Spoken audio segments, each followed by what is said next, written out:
What is going on, guys? Thank you so very much for joining me right here on Off the Script. I got a little bit of extra for you. It is August 15th, 2022. I'm JD from New York, as always, coming to you from the OTS Beer Garden. Thank you guys so very much for joining me on your Monday afternoons, wherever you may be.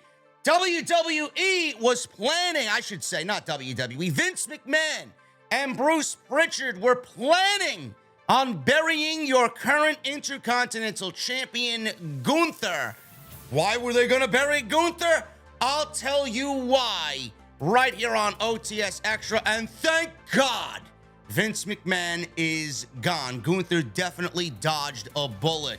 Is WWE interested in signing Konosuke Takeshita to a contract after he joined AEW for a North American excursion? Proved to everybody how good he is.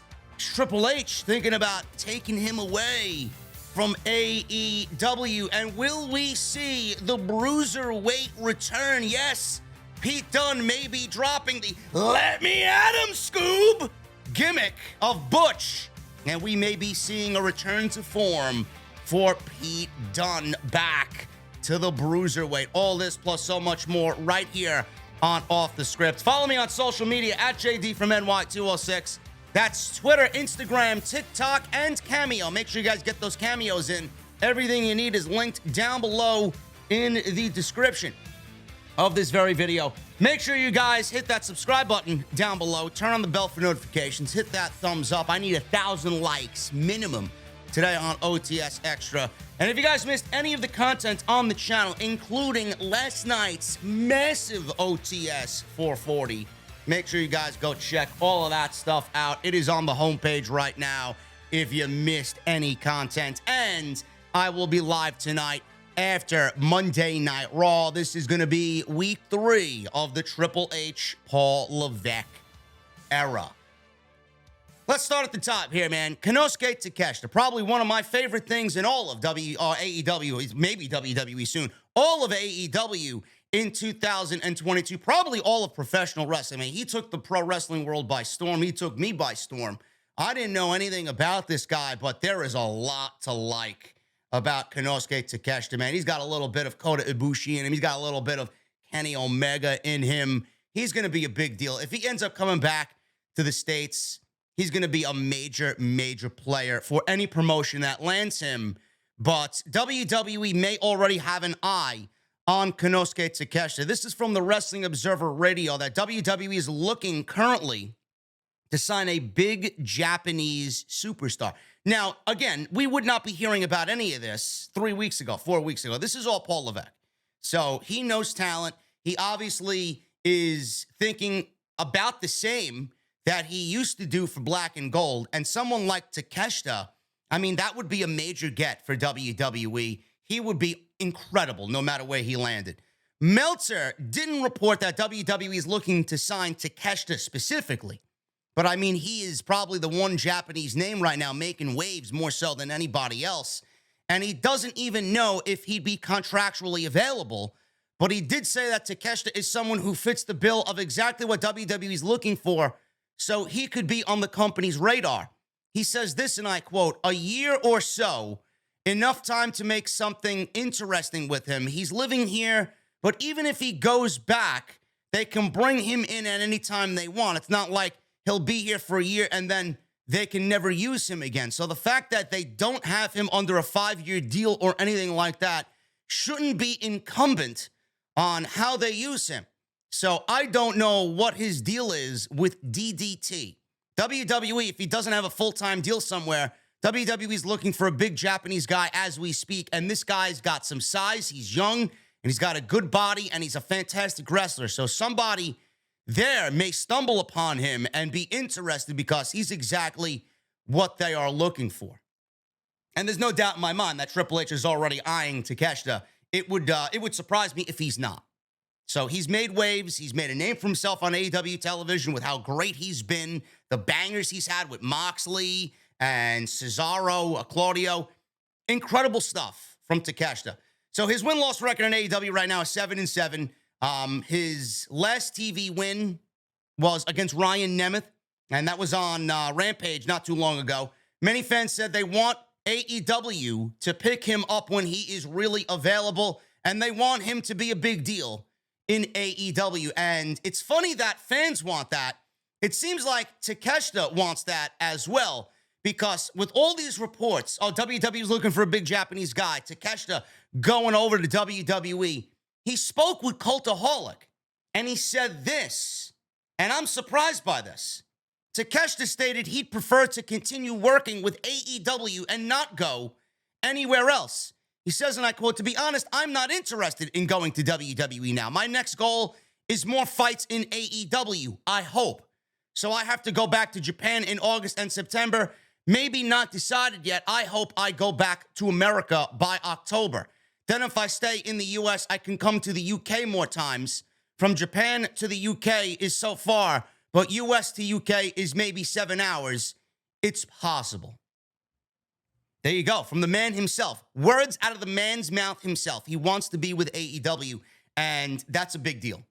That is a big, big deal. With what he did on television in all the time that he was here and what he did on the independent circuit to really get, situated here in the States. I mean, like I said this with Jesse on Wednesday. I said this a couple of times myself with a couple of the rampages that we covered. It would be foolish for Tony Khan to see this guy have his contract end with DDT and then not bring him in. Now, I know they have a bloated roster. I know that everybody's like, oh, Tony Khan's signing everybody, and everybody that's available, Tony Khan's got to bring into the company. This is one of those can't-miss talents. Yes, he's been born and raised in DDT, but if he gets his start in the States with AEW, to me, that's his home, and that will be another homegrown guy that they build within the AEW walls. It's a can't-miss. So if he's going to join AEW, I hope Tony Khan is pretty much thinking the same thing that all of us are thinking. Takeshita needs to be signed to a full-time contract with AEW. Pete Dunne. We all want the Bruiserweight back. I want the Bruiserweight back. You want the Bruiserweight back. We don't want no more of this. Let me at him, Scoob. We don't want none of this shit. He's now Butch on the main roster. He's with the Brawling Brutes. That is Ridge Holland and Sheamus. Butch, formerly known as Pete Dunne, may have teased going back to his Bruiserweight gimmick now that Triple H is in charge. Former Pete Dunne tweeted this on social media. Look at his name. His name even says Pete Butch Dunne. Now, I don't know what that means. I don't know if that was like that for all this time. WWE could certainly use that as a catalyst for a storyline. Pete Butch Dunne. He tweeted out simply a picture of the Bruiserweight in NXT Black and Gold with the old Black and Gold logo in the background, as you see there, and with the Black and Gold scheme there on Wednesday night. This is Pete Dunne. This is what we remember him as. That's all he tweeted out, a picture of himself as the Bruiserweight on Black and Gold. So this has led fans speculating to think that he will be returning to his Bruiserweight gimmick. Butch also posted an interesting tweet earlier in the month teasing going back to his old gimmick at Clash of the Castle next month in the UK. He tweeted this picture with the UK Championship, that signature pose that he did when he was the NXT UK Champion. How do we get there? I don't know how we get there. You know who knows how we get there? Triple H. You don't think Triple H is already thinking about this type of thing?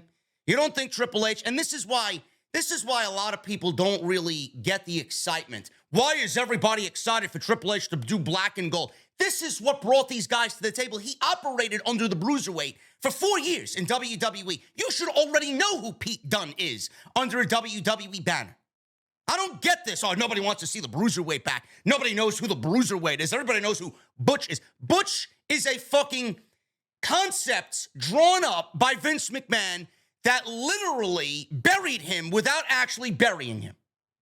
He didn't do anything significant on the main roster as Butch. Yeah, they paired him with Sheamus. Sheamus is great, but that's not going to get Pete Dunne in the main event scene. Then I got to hear Pete Dunne say, oh, yeah, I'm enjoying myself. I'm having a good time. And they spew all the normal narrative because they're a main roster superstar working under Vince McMahon. I'm having a good time with the changes needed and all the typical bullshit that you usually hear. This is what we need. You don't think he wants to go back to this? He's putting this shit out there for the public to see. You don't think he's excited about going back to fucking the Bruiserweight and being himself? I don't understand it. Pete Dunne was one of the most incredible wrestlers that they had on the active roster. Guy could go in there and wrestle anybody and any style. So with WWE taking that away from him and making him a fucking lackey for Sheamus and Ridge Holland, you're actively destroying a great pro wrestler and a great character to get something out there that nobody really cares to see. You're not doing any of the fans favors. You're not doing us any favors. You're just taking another solid act on the main roster and destroying them because they were a Paul Levesque guy. I can't wait to see what comes of this. I don't know how they get there, but Butch could be a nickname that Sheamus adopted or something along the lines of a storyline where Sheamus knew Butch for many, many, many years, and that's what they called him, and they called him up, and they wanted him to be a part of this Brawling Brutes, and then you could develop something. He hasn't really said much of anything, if not at all. He hasn't said a fucking word on the main roster. All he does is fucking scrappy do. So you can sell the storyline as, hey, I'm tired of being a fucking lackey. My name is not Butch. My name is Pete Dunne.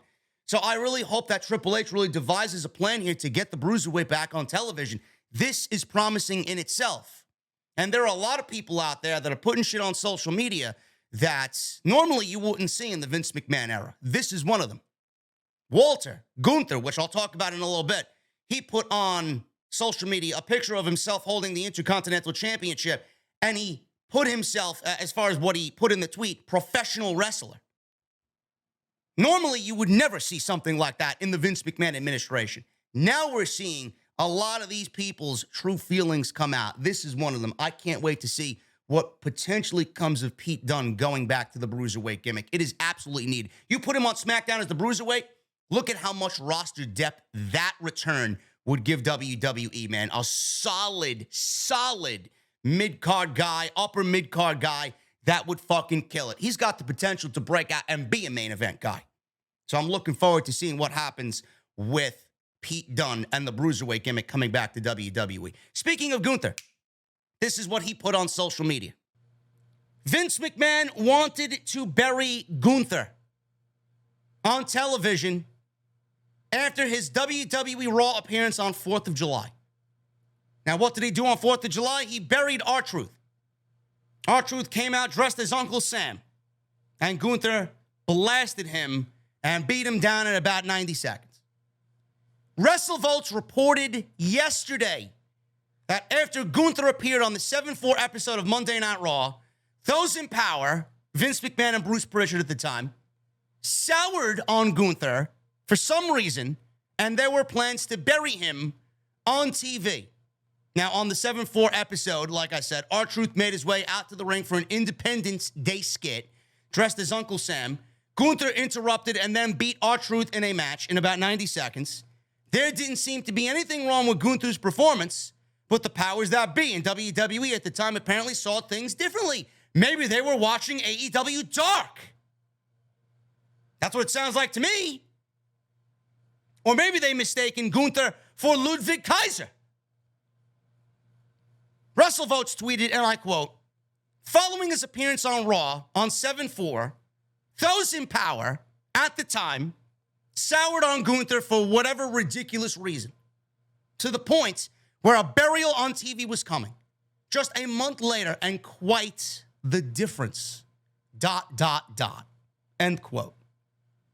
Gunther is now being presented as a top-tier guy because he's a Paul Levesque guy. Keep that in the back of your mind. Last night on SmackDown, they pushed the Intercontinental, or Friday rather, on SmackDown, the Intercontinental title is a title that should be respected, and Gunther's IC title match against Shinsuke Nakamura was saved for the main event of the show. Imagine being Gunther, who worked NXT UK under Triple H for 3 years, held that title for 800 days, comes to the US, wrestles on NXT, wrestles for Black and Gold, wrestles for 2.0, knowing that him and what he represents doesn't fit the mold of that show. He was there. He did what he was asked, right? He moved to the States. He got engaged to Ginny. He transformed his body. You go look at Gunther from 2-3 years ago, and you look at Gunther now, and you see a completely different man. Some people don't like the way he looks now. Some people prefer the way he looked before. But he is in the best shape of his life. He is as healthy as any point in his life. He did that all because he knew he was moving to the States. He wanted to be with his wife, and he wanted to be a part of WWE. He got in shape. He got in shape knowing that the powers that were in charge then really took appearance as a big thing. He realized that if he showed up on television as the old Walter, big and not really any muscle definition, and he was out of shape, or what they would think is out of shape. I thought he looked fine. I thought he looked great. But they would look at him thinking he's out of shape. He knew that if he showed up looking like that, he was never going to go anywhere. This man put in the work, dedicated himself to making himself look the best he's ever looked.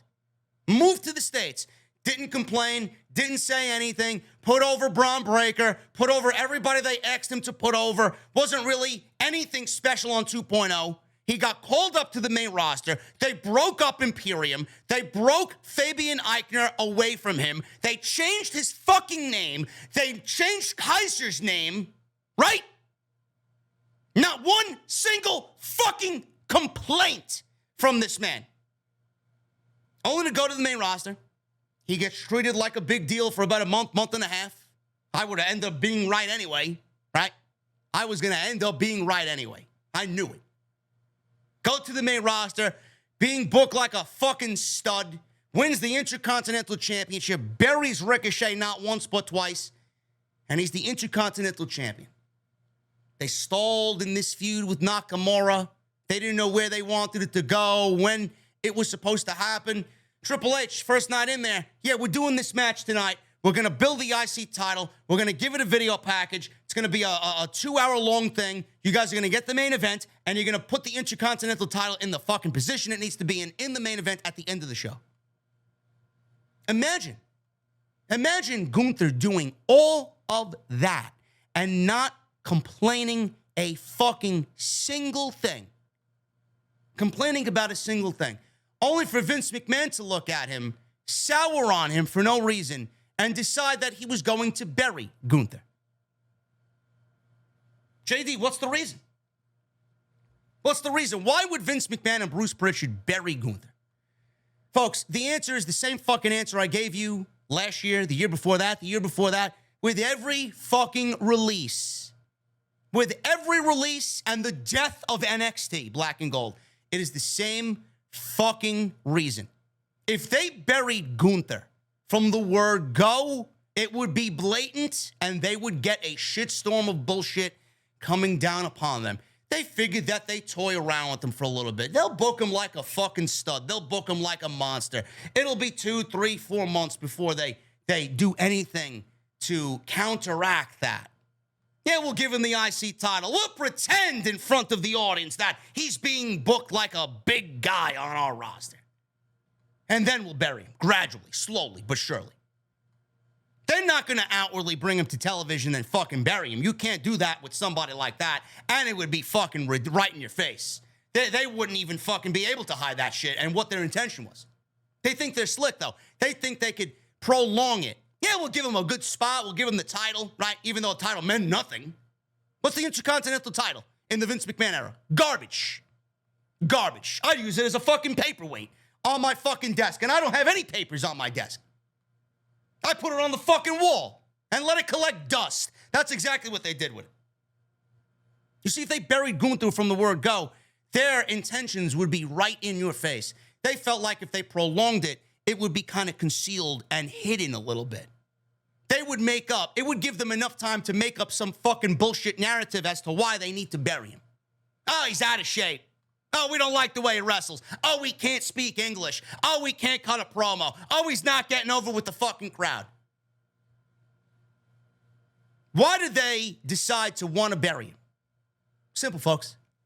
Gunther and Ludwig, Kaiser and Gunther, or Walter and Marcel Bartel, they are Paul Levesque guys. I don't know what else you need from me. I don't know what else you need from me. They're Paul Levesque guys. Why were they going to be buried? Because they're black and gold. Why were they going to be buried? Because they love. This is game. This is like a fucking hobby to them. Oh, look. We got Triple H's big Walter. Some guy, some fucking Austrian that don't speak English, right? Triple H made this guy champion for 800 days. Right? We're going to bury him. He thinks he can book better than us. We're going to bury him. Imperium, we killed it. It's what they do. It's what they do. They love it. Thank fucking God Vince is gone. Fucking joke. Can you imagine working your fucking ass off to move to this country, marry a woman here, and fucking go and get buried after doing everything that they ask of you? And there are still people out there that want Vince McMahon back. There are people out there that miss Vince McMahon. Couldn't be me. Couldn't be me. Gunther's going to be undefeated for a very long time. That Intercontinental Championship is going to be a fucking staple on this show. And the prestige is going to be brought back slowly but surely to the Intercontinental title. If you don't think Vince McMahon was a fucking cancer to this industry, to this business, to this company, get the fuck out. Hope he fucking rots. What a fucking disgrace. An absolute fucking disgrace. And Bruce Prichard, the fucking last thing I'll say about this is one of those instances where I know he was a part of that shit. I know he was a part of that shit. He's there now on SmackDown. He's looking at everything happening. And he's like, oh, man, I don't know. This is not what we wanted to do, right? He was obviously for everything Vince McMahon wanted. This is absolutely Vince and Bruce's doing. There's nobody else to blame but those two. So the fact that he's there now and he's seeing all of this IC title and Gunther and guys like Gunther and Ricochet and the NXT Shayna Baszler getting a spotlight on SmackDown, Bruce is probably fucking sweating underneath his fucking 3 or 4 rolls. He's probably sweating underneath his fat. Good. Good. Now you get to see how it is really supposed to be done by professionals, Bruce. Go back to your fucking shit podcast and tell stories and fabricate stories for the last 30 fucking years. Fucking scum. Get out! And finally, guys, we got one more story here about the WrestleMania early ticket sales. As you guys know, last week, WWE held their WrestleMania 39 WrestleMania Goes Hollywood launch party. Tickets for the April 1st and April 2nd, 2023 event became available on August 11th, with WWE taking over California SoFi Stadium for a WrestleMania 39 launch party to promote next year's show. WWE reportedly sold over 10,000 combo tickets for both nights in pre-sales alone, with around 1,000 tickets for each night selling individually. Per PW Insider, several sources have noted that WWE is ecstatic with the early ticket sale figures for WrestleMania 39, especially for Night 2. It was recently confirmed that the March 31 SmackDown before WrestleMania and the April 3rd Raw after WrestleMania will both emanate from the Crypto.com Arena, ridiculous fucking name for the arena, formerly the Staples Center in Los Angeles. And obviously, with the rumor going around that Roman Reigns and The Rock is happening at WrestleMania, obviously that's subject to change based on The Rock's availability. I think that had a lot to do with a lot of the tickets being sold combo-wise so quickly at the launch party for WrestleMania 39. Now, I'm excited about WrestleMania next year simply because Triple H is there. I think we get a return to form about, WrestleMania's build and the WrestleMania season. Listen, man, I'm excited about Triple H booking a fucking Royal Rumble. I'm excited about Triple H booking a road to WrestleMania. These are going to be firsts for us. And that alone is exciting.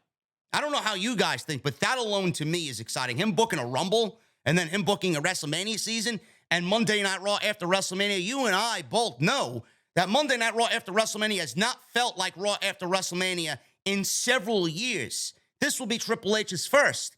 If he's giving people the excitement he's giving now on these random shows, these just weekly shows on television now, you can imagine what he would have up his sleeve for Raw after WrestleMania.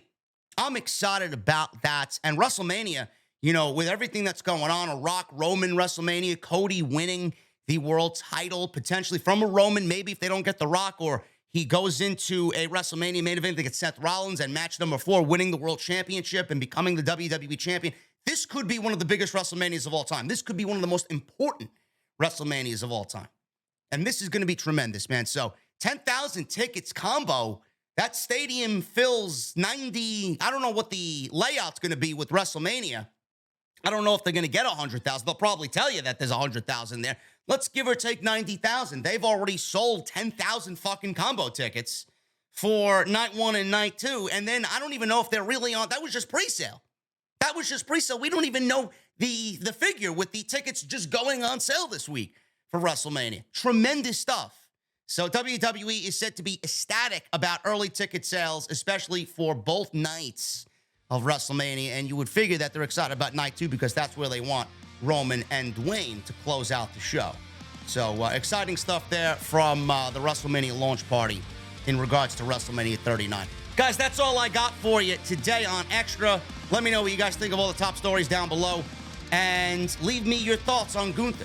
Are you surprised and are you thrilled that Vince is gone and Gunther dodged a major bullet? Follow me on social media at JDfromNY206. That's Twitter, Instagram, TikTok, and Cameo. Links are down below. Hit that thumbs up, 1,000 likes minimum on today's OTS Extra. And go check out all the other content that you might have missed on the channel. It's all on the homepage, including last night's tremendous episode 440 of the podcast. I'll see you guys live tonight in the Beer Garden, Monday Night Raw, Week 3 of Triple H's tenure as head of creative. What does he have up his sleeve tonight? I'll see you tonight live on YouTube.